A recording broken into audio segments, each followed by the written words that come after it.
Olá a todos! Este vídeo de última hora é para comentar algumas questões sobre o mau uso que se faz da filosofia. A filosofia é um campo do saber maravilhoso, absolutamente maravilhoso. Eu passei 12 anos estudando filosofia e na faculdade tenho uma formação na universidade da Universidade Statale, se chama, né? Enfim, a Universidade dos Estudos de Milão. E eu sempre amei muito filosofia e eu acho que, na verdade, é imprescindível estudar filosofia para o bom pensar. Filosofia é a arte do pensar, principalmente. Por que nasceu a filosofia? Para responder às grandes questões do ser humano. Quem sou eu? Quem somos nós, no caso? O que a humanidade está fazendo aqui? Para onde estamos indo, o que é o mundo, por que existimos, o que é o ser, e assim vai. A filosofia se baseia no raciocínio, diferentemente da religião, que surge na base de uma revelação, que seja interior, que seja visível ou supostamente visível, mas a religião se baseia como diria Hegel, também concordaria, no sentimento. A filosofia se baseia no raciocínio. Então, ela funciona pelo uso do pensamento, que só pode ser livre, né? O pensamento, para funcionar, tem que ser livre.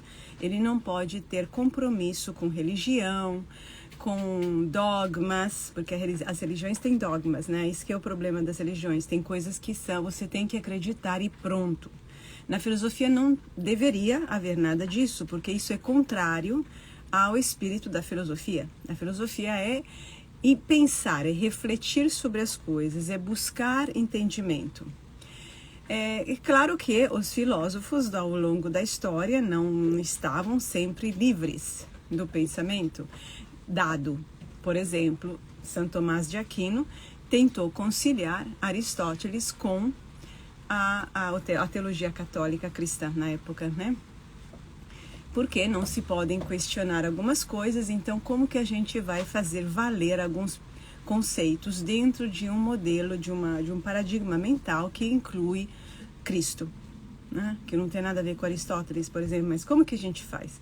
Agora, Tomás de Aquino, ele foi um grande pensador, conseguiu construir alguma coisa e que fizesse sentido. Então, na filosofia, a gente tem que construir um raciocínio que seja depois um dia superado, talvez que bom, porque isso significa que a filosofia avança, que o pensamento humano avança.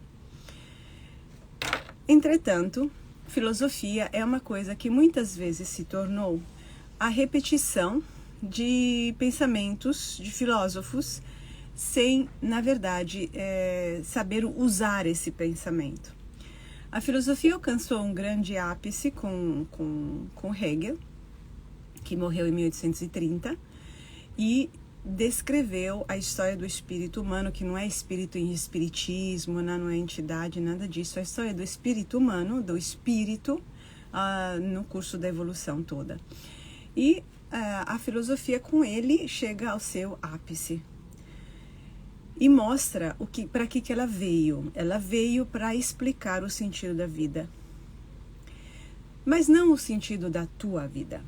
O sentido da vida em geral. E ainda, nesse processo hegeliano, não incluía o sentido humano. É com Marx que o sentido humano começa a entrar de fato mais assim concretamente. Ou seja, Marx traz a sombra. Traz a podridão que está por baixo da beleza dos grandes pensamentos. E como ele diz, ele fala, precisamos botar de cabeça para cima, ou seja, o pensamento hegeliano com a filosofia com Hegel está de ponta cabeça, precisa endireitá-la. Ou seja, a filosofia precisa servir para transformar o mundo. Isso não quer dizer que a filosofia tenha que ser simplesmente tenha que ter uma função prática. A filosofia, saber pensar, não digo uma arte, mas é uma capacidade que a gente adquire.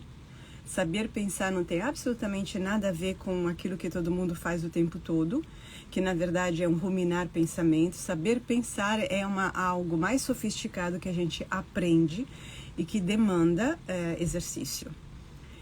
Então, quando a filosofia não serve para consertar uma televisão, a filosofia serve para desenvolver conhecimento, e isso é prazeroso em si.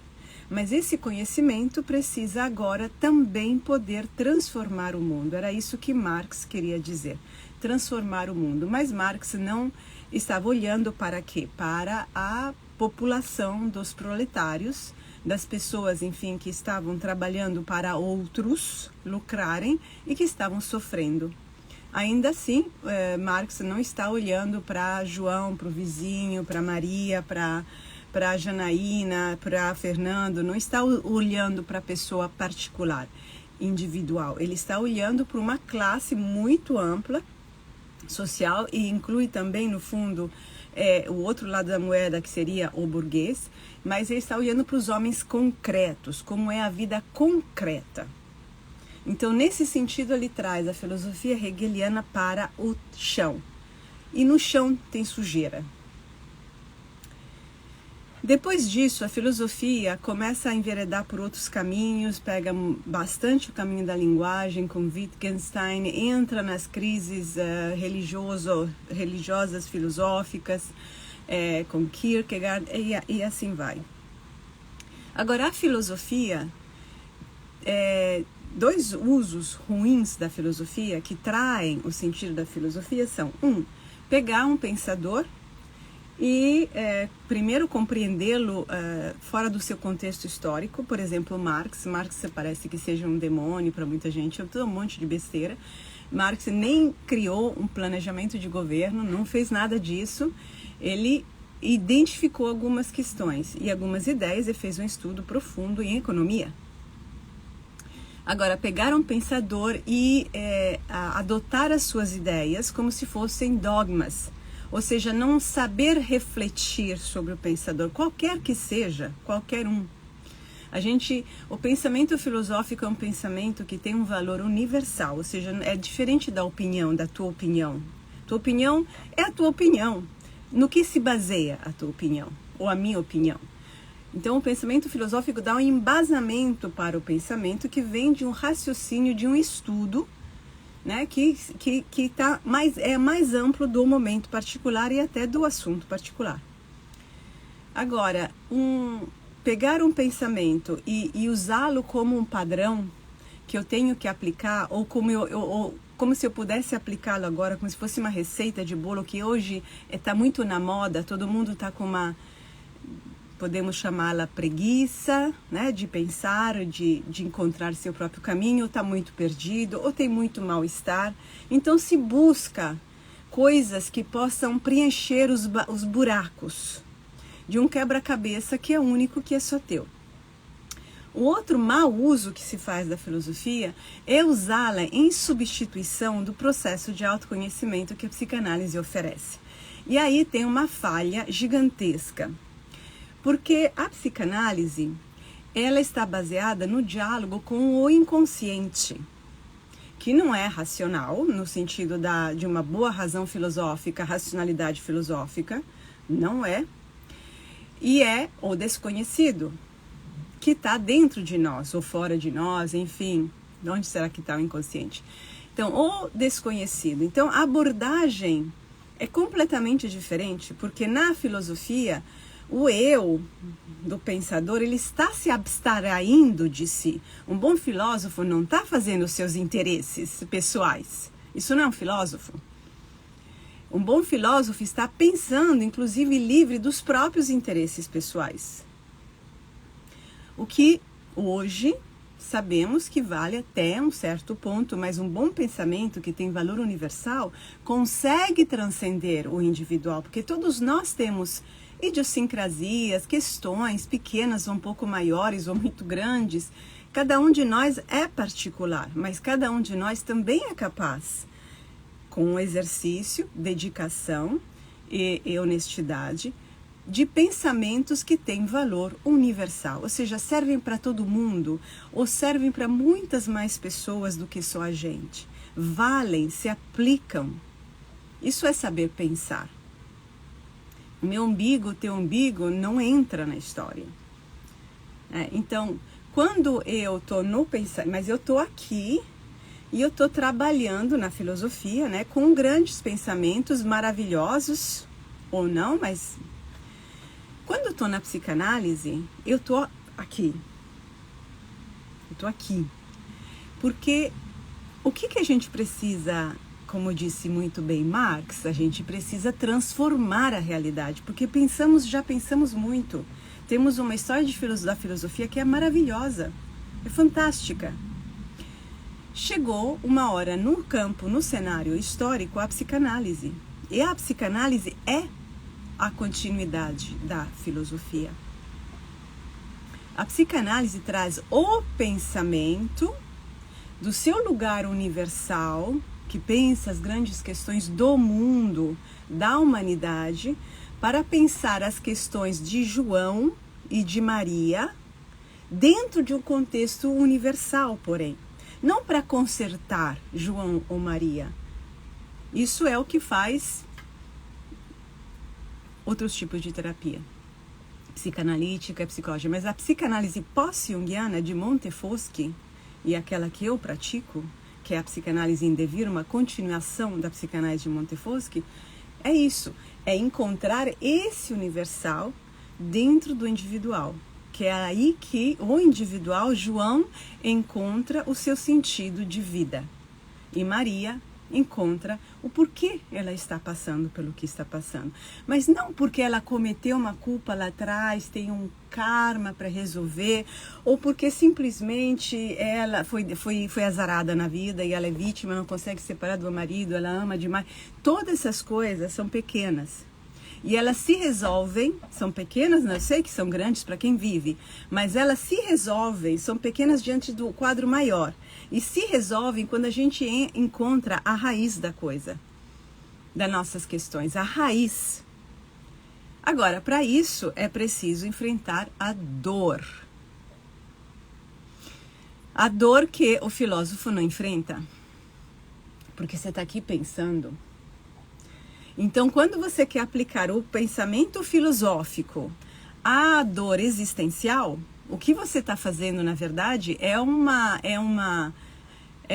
engodo para você mesmo e é uma racionalização. Você está racionalizando, você está movendo as peças do consciente, do mundo consciente, porque o pensamento você tem consciência de estar tendo, para reajustar, para que se encaixe no teu ser. Nós, aqui na psicanálise em devir, fazemos um processo contrário. Nós abrimos espaços aqui e questionamos aqui para englobar o outro. Porque o mal-estar não é uma coisa que eu vou dominar, controlar, jogar fora, resolver no sentido de eliminar. Não temos como fazer isso, porque o nosso mal-estar é existencial, de fundo. Tem muita gente que está buscando, que está em situações complicadas, difíceis, sofridas, mas são melhores na ideia, no pensamento inconsciente delas, por assim dizer, no pano de fundo, parece melhor do que enfrentar o que elas precisam enfrentar. O que não necessariamente é verdade, na verdade não é geralmente verdade. Mas é difícil, e dizia que encarar a própria alma é a coisa mais difícil, que as pessoas fazem qualquer coisa para fugir dela. Então eu vou contar 2 sonhos de uma moça que estava querendo fazer a formação, mas que desistiu. E vocês vão entender por quê. Ela vem da filosofia e nela encontrou um diálogo com si mesma. Com que si mesma? A gente precisa saber dialogar com o inconsciente, não é uma coisa que a gente aprende fora. É como dizer, eu sou um mecânico de carros. Nunca fui numa escola com mecânico, nunca trabalhei com mecânico, mas eu sou um mecânico de carro. Não! Você aprende vivendo e praticando e estudando dentro daquele lugar onde se ensina isso. Então, ela teve, como muitas pessoas, né? Todos nós tivemos algum tipo de trauma na vida, teve. Ela é daquele tipo de pessoa forte, que segura a barra da família, como muitas de nós, né? E para isso, o trauma acontece jovem, né? É uma jovem. O que uma jovem faz? Que tem talvez personalidade, tem alguma força interior, é maior do que, sei lá, a mãe dela. O que ela faz? Ela se enrijece no fundo e assume uma carga maior do que deveria. Essa coisa fica dentro dela, dentro do sistema dela.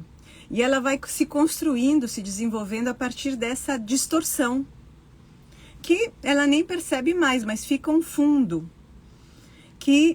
O fundo que colore a forma como ela vê a vida, que se manifesta de vez em quando em tristeza ou depressão e coisa assim, porque não está resolvido, ela não está livre dentro de si, não está inteira. E aí, uma hora, ela vai entrar numa escola filosófica. E nesse contexto, ela sonha. Ela sonha que ela está grávida de um filho, que porém é filho de 2 leões, uma leoa e um leão. Ela dá à luz nesta escola filosófica. Então, o que é esse sonho, né? Interessante.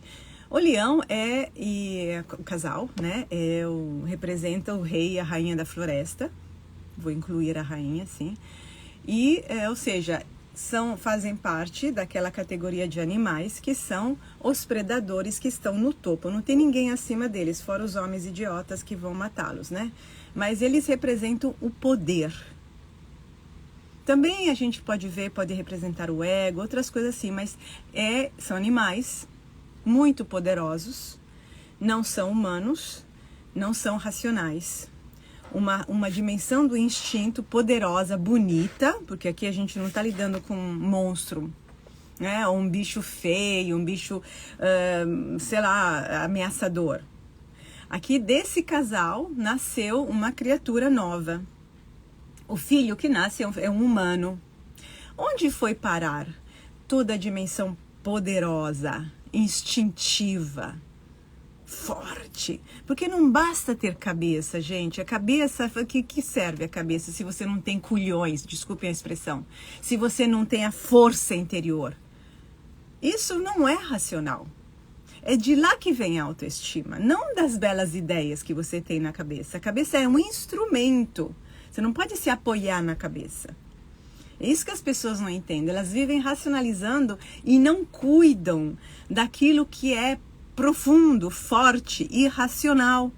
Um leão é irracional, mas ele funciona perfeitamente. Irracional não quer dizer que seja louco.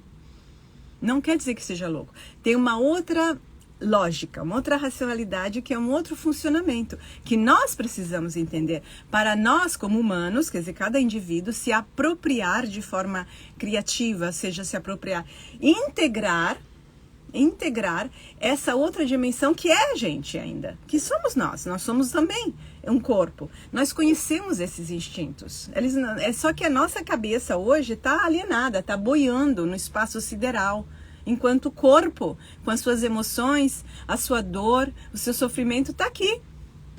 Está aqui. E a pessoa está lá, aí vai no videogame, aí vai ver um filme, aí vai fazer sexo, aí vai tomar o daima, aí vai com os amigos. É assim. Cada um está preso numa gaiola. E aqui continua o caos. Então, a escola filosófica humanizou, mas também racionalizou. Passa um tempo, se inscreve a nossa formação e ela está para começar. E ela é uma pessoa bem promissora, é uma pessoa inteligente, bem interessante. Aí ela sonha. Uma mulher, não ela, tá grávida e tá para parir. O parto, gente, dói. Quem não sabe disso, o parto dói. Eu tive um parto domiciliar, né? E não tive, obviamente, nenhuma anestesia, graças a Deus, porque assim minha filha, no caso, não nasceu drogada, anestesiada. Eu vivi completamente o parto. As contrações doem pra caramba. E depois de 3 dias eu queria ter outro parto. Por quê? Porque, primeiro, as contrações as dores do parto, físico mesmo, não são como as dores de dente. Eu já tive muita dor de dente. Quem teve sabe. É uma coisa assim que se espalha, fica. Não. A dor do parto é a contração. Quando termina a contração, puf, você não tem mais nada. Você não sente mais nada. Você pode brincar, você pode comer, você pode andar, passear, fazer o que você quiser. Agora, precisa ter sim uma estrutura. Um pouco, né? Você precisa aguentar. Mas é recompensador, porque a experiência é transformadora. É de uma transformação, assim, pelo menos para mim foi maravilhoso, absolutamente maravilhoso. A nossa dor é a dor do parto, do nosso parto. E de um parto que a gente não faz acontecer porque a gente fica se drogando, tomando remédio, se drogando com tudo, com televisão, com remédio, com droga, com relacionamento, com compras, com tudo. No lugar de enfrentar a dor de parto, porque às vezes se tem medo do que vai ser depois. Eu mudo. Essa é a metamorfose real.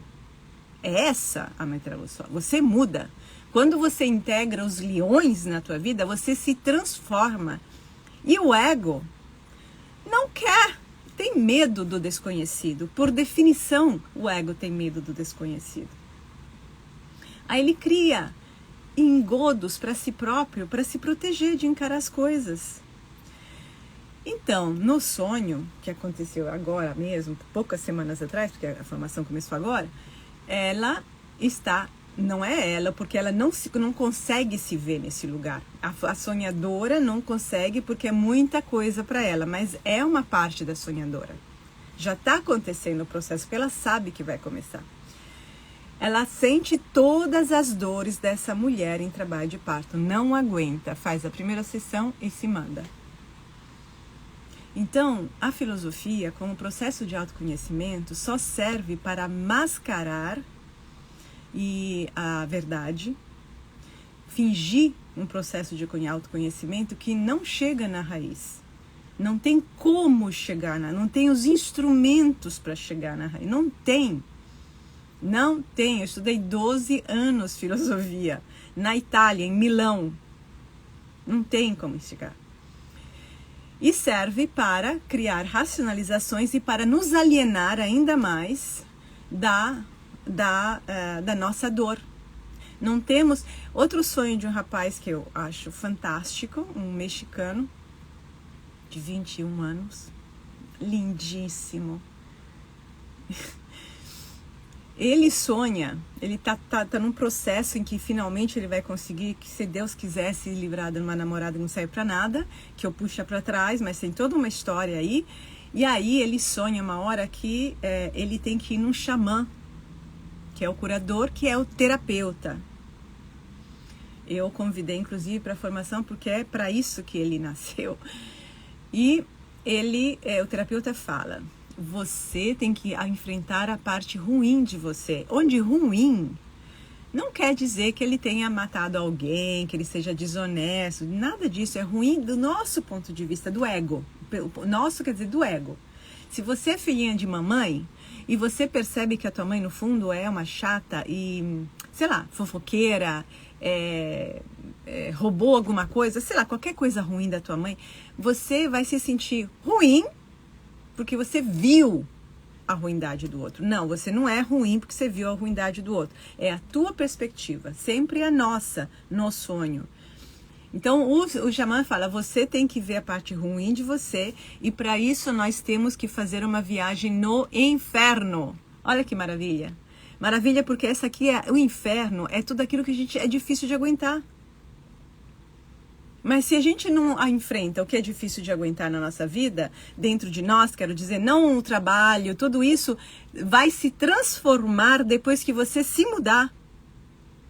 Depois que você fazer a viagem interna. É essa coisa que conta. Para que serve a vida? Para que serve? Agora, é verdade que é muito complicado chegar nessa clareza, porque eu não nasci assim. A gente vai lutando, mas aí depende de você. Quem você é? Quem você quer ser? Porque o que mais se faz hoje é camuflar. Camuflar. Então, usar a filosofia como racionalização e ficar no salto alto, com belos pensamentos e mestres e gurus e não sei o quê, só para se enganar. Eu já conheci muitas pessoas que fazem autoconhecimento como outras vão para Disney. É porque fica mais, né, num certo meio social, parece muito mais evoluído você fazer imersões e estudar, não sei o quê. Mas a vida tá realmente diferente?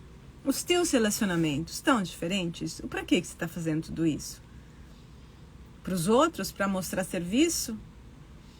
Então, a filosofia é uma arte, não sei se arte é a palavra certa, mas é a capacidade de pensar coisas novas, não ficar rodando, ruminando pensamentos e desdobrando o mesmo pensamento de 1000 formas, simplesmente. É a capacidade de raciocínios que tem valor universal. Sempre foi, a filosofia sempre foi isso. A filosofia surgiu para se separar, para o pensamento humano se separar da religião que está baseada em uma experiência que envolve primeiramente o sentimento e não o raciocínio, e que depois se desestruturou em religiões com dogmas que prendem o pensamento. Não tem como pensar com dogma, apesar que vários pensadores cristãos da Idade Média fizeram acrobacias com o pensamento, permanecendo no dogma cristão, ora porque eles acreditavam profundamente nisso, ora porque não tinha outro jeito, né? Agora, a filosofia deixou espaço, ela não existe mais. Assim, a filosofia como abraçar o mundo, abraçar uma visão geral do mundo e do sentido das coisas, está fragmentada. Depois de Hegel, ela se fragmentou. Silvia Montefoschi sonhou que o próprio Hegel entregava a ela a sua caneta.